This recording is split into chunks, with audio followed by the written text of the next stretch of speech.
12 klasė, pas mus ateina dirbti jauni skulptoriai, dėsto piešimą ir mums sako, merginoms, jūs tai čia galit būti, bet tik šiaip, nes vis tiek iš jūsų nieko nebus, merginos esat. Nebūna menininkais merginos, žodžiu. Tai gavom seksistus dėstytojus, žodžiu, jaunus. Ir praktiškai pirmą kartą tokį tada ir išgirdom, nes kažkaip anksčiau taip nebūdavo kalbama. Gal tai buvo galvojama, bet nebuvo kalbama. Tai buvo, 88 metai. Jau net ir sąjūdžio mitingai prasidėjo. Aš, man atrodo, tada į pirmą ir nuėjau. Ir vis tiek ruošiesi stot, kažkaip, bet jau tokia mintis kirba, kad kažkas čia negerai.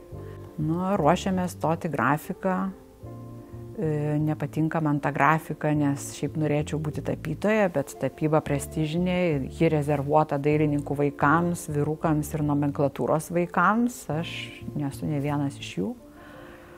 Tai grafiką irgi gerai galima spalvotai spausdinti, bet to ten irgi įsijaudi, pradedi eksperimentuoti, žodžiu, grafiką galima prisijaukinti, bet to žinai, kad įstojus į institutą vis tiek galėsi visokius dalykus išbandyti, čia ne bėda.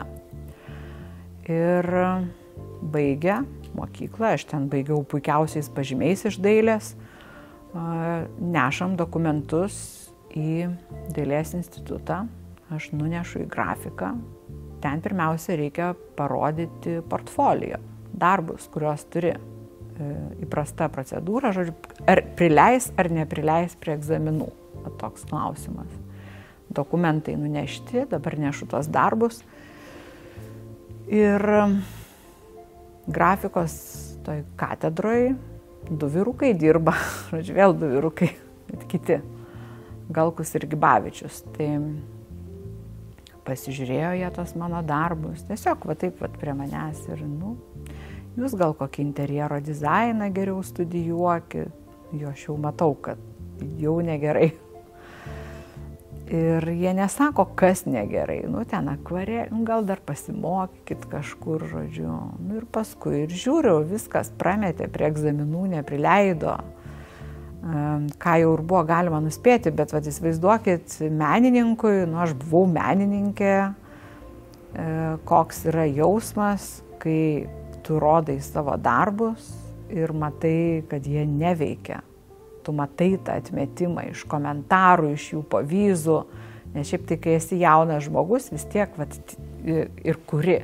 Tai kuri su tokiu tikėjimu, kad aš įtikinsiu, nesvarbu, kad aš ne dailininkų vaikas, ne nomenklatūros vaikas ir ne bernas, žodžiu, bet aš įtikinsiu, nes turiu tos jėgos ir šiaip pavyko Čiurlionio mokykloje įtikinti gauti ten tuos 5, žodžiu. Tai ir tu matai, kad visiškai neveikia. Tai yra baisu, tai yra smūgis. Tai tiesiog, ne tai, kad tu pamatai kažkur ten kažkokį pažymį paskui, tiesiog fiziškai gyvai matai reakciją, kuri yra bloga. Neprileido prie egzaminų. O mano visus draugus prileido. Tai dar kokia nevykėlė situacija, kad visi klasiokai tai laiko egzaminus, o aš ne. Aš viena ne. Nežinau, gal kas nors irgi nelaikė, bet jau tada reiškia iš tolimesnių kažkokių, nes nesu visais vienodai artimi ryšiai. Bet jaučiausi taip, kad visi laiko egzaminus, o aš vaikštau Vilniaus gatvėmis ir iš viso nesvarumo būsena tokia. O ką aš veiksiu? Ir dar su ta neveikėliškumo tuo jausmu. Ir čia tikras toks atmetimas, tave atmetė kaip menininkė ir tu žinai, kad po metų vėl galėsi stoti, galėsi pasimokyti akvarelės ir piešimo. Aš tą beje ir dariau, mokiausi, Bet, ilgas laikas ir plus supranti, kad dabar neįtikinai, o kur garantija, kad paskui įtikinsi. Ir taip tada akis užkliuvo už plakato kino. Man atrodo, tai buvo Maskvos kino teatras. Žodžiu, buvo Didžioji gatvė, kur Mocartas, filmas Mocartas. Gerai, einu į kiną, nes ką veikti, nėra su kuo net pabendrauti. Einu į kiną, žiūriu tą filmą, nuostabus filmas, Mocartas ten juokiasi, po stalu žaidžia, dūksta su savo panele, reikia pagroja, ten alpsta dėl jo, ten karaliai, žodžiu. Reikia sukurti kokią muziką, jis iš karto jau ten be jokių pasiruošimų, tiesiog jam liejasi tą muziką. Genijus, žodžiu. Ir yra Salieris, kuris visą tai mato ir šiurpsta, negali pakęsti. Ir matai, kad jis pavydi, nes jam pačiam taip nesigauna, jis bando kažką sukurti ir paskui Mocartas tik tai tokia pasišaipo sukurdamas Salierio karikatūrą. Jums sugroti kaip Salieris ir pradeda groti ir visa publika juokiasi. Salieris su kauke, būdamas to erdvėj, mato tą reakciją. Aš pasijutau kaip Salieris. Tai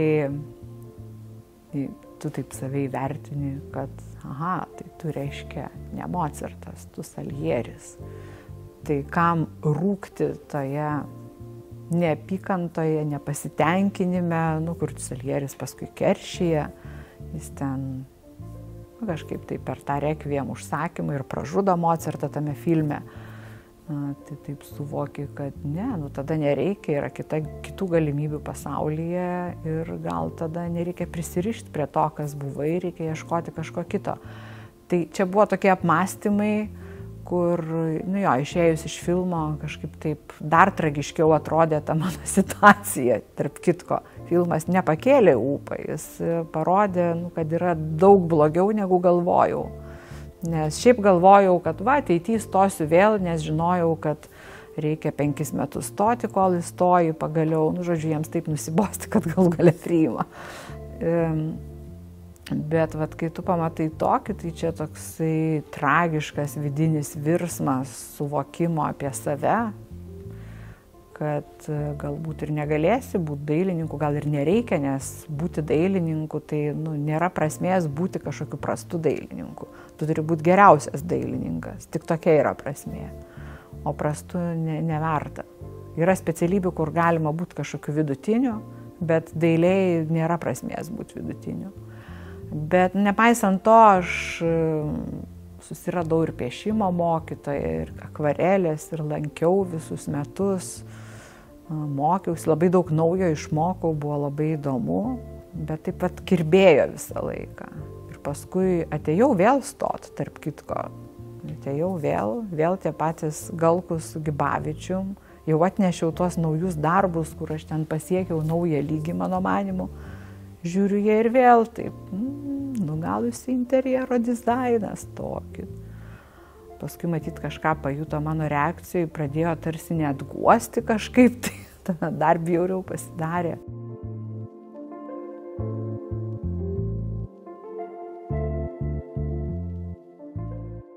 Bet mano reakcija buvo gal daugiau iš to, kad aš jau tada žinojau, kad gal net neverta bandyti ant stots, nes atsidarė Vytauto Didžiojo universitetas ir mane labai įkvėpė kultūros filosofijos specialybė. Aš visada mėgau rašyti, mąstyti, ten visada buvo mano arkliukas, visą laiką galvoj vyksta, rašosi visokie komentarai intelektualūs. Ta prasme, tai buvo nuo vaikystės. Tai taip toks, kur pajunti, čia mano. Ir aš jau tą buvau pajutus, tik tai kažkaip ta tokia inercija ir kartu, kad aš 7 metus Čiurlionio meno mokykloje, paskui ir metus po jos rašiausi, reikia stoti grafiką, bet to menas, mes buvome įpratę galvoti Čiurlionio meno mokykloje, kad aukščiausias dalykas yra menas ir būti menininku, o jau visokie menotyrininkai ir ten kažkokie kiti čia jau yra tik tai aptarnautojai jau nelygis jais būti. Tai vat toks, bet, žodžiu, viduje tas pešėsi būti menininkė, bet šiaip reikėtų, nes tam rašiausi, bet vat yra čia. Tai va, tai tie Galkus, kai pradėjo su Gibavičium taip kalbėti, tai aš taip sureagavau turbūt savo viduje, tai buvo toks, tai ir nereikia, aš stosiu tada ten, viskas aišku, žodžiu, baigiam greičiau šitą pokalbį. Ir taip ir nuėjau ten.